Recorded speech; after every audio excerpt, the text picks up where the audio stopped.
everybody, Chris here, the Day-to-Day Apologist. Welcome to my What Jesus Said series, part 41. Now, if you haven't had a chance, click that playlist, scroll on down, and you can take a look at all my videos there. Now, I did a video on Tuesday called Why Participate in Apologetics.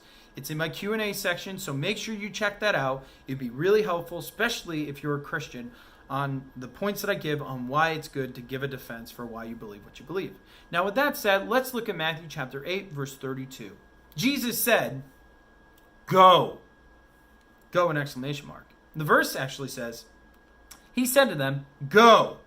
So they came, went out into the pigs. The herd ran off the steep bank into the lake and died in the water. Now, what are we talking about, Chris? First, where and who? Just like we always do. We got to answer that first. So, Jesus is on the east side of the Sea of Galilee in a region called Gadarenes. And some people speculate that he was in near a village town called Geragesa. But we don't really know where he was located. We just know the region he was in. Now, these two men come up out of this tomb where they are living. And they run up to Jesus and they start screaming and yelling and asking him why he's there to torture them. And didn't he set up an appointed time for all of them to be tortured? And you're just like, they're asking him, can we leave? We want to get out of here. We don't want to be here. And you're sitting there thinking, but these guys are just dudes. Why don't they just walk away? But the thing is, the Bible says that they're possessed by multiple demons. These two guys are demon possessed. So, Jesus sends them out. They go into the pigs. The pigs are like, we don't want to be here anymore. So they all hop into the river or the sea and they die. And you're now thinking, wow, so how could I apply this to my day-to-day? Three things. One, spiritual beings, according to the Bible, are real. Demon-possessed people were common enough for the common person to know about it and not be shocked, and to know to stay away from certain people because they were demon-possessed. How did they get demon-possessed? The Bible never says, but there are speculations, like things like dabbling in witchcraft and sorcery and black magic and things like that, or opening yourself up to all sorts of sinful behavior that allows you to be open up even more to spiritual attack. Of course, that's my opinion, but I believe that the Bible supports that perspective in Old Testament and New Testament.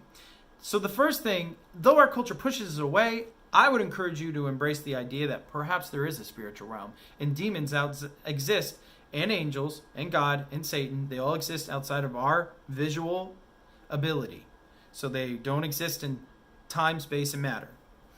They're spiritual beings. Second, Jesus has got the power. Man, there's an army of demons in these two guys. Jesus is just like, yeah, you want to go? Go. Get out of here. I got the power. Reminds me of the song. He just says the word go. And the demons leave the two men. This is an army. One dude. Army. One dude. They're terrified. That should speak on the power of Jesus. If Jesus is who he claims he is, and he really was what he said he was in the scriptures, then this is a guy I want center of my life and directing my path. Because if there is a God, that means there is an enemy. And the enemy's going and gunning after to discourage me, to destroy me, and to take everything that I hold dear, including God, out of my life. So, this is really important that you understand this. Jesus is the one who can fight demons, not us in our own physical way.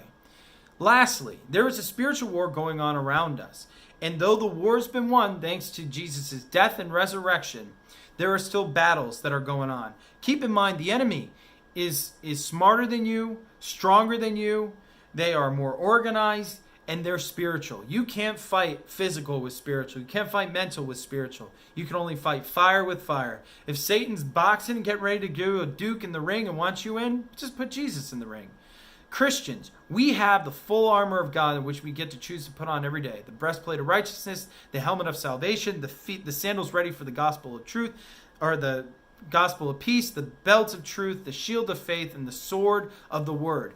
That is what we should be putting on every day, because we are going to war and we are fighting battles which will determine spiritual, eternal destination.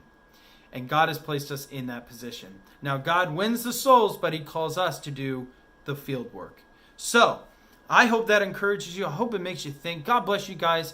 and I wish you all the best. Have a great day. If you don't know Jesus, reach on out to me. I love to tell you how you can have a personal relationship with the one who makes demons run in fear. God bless.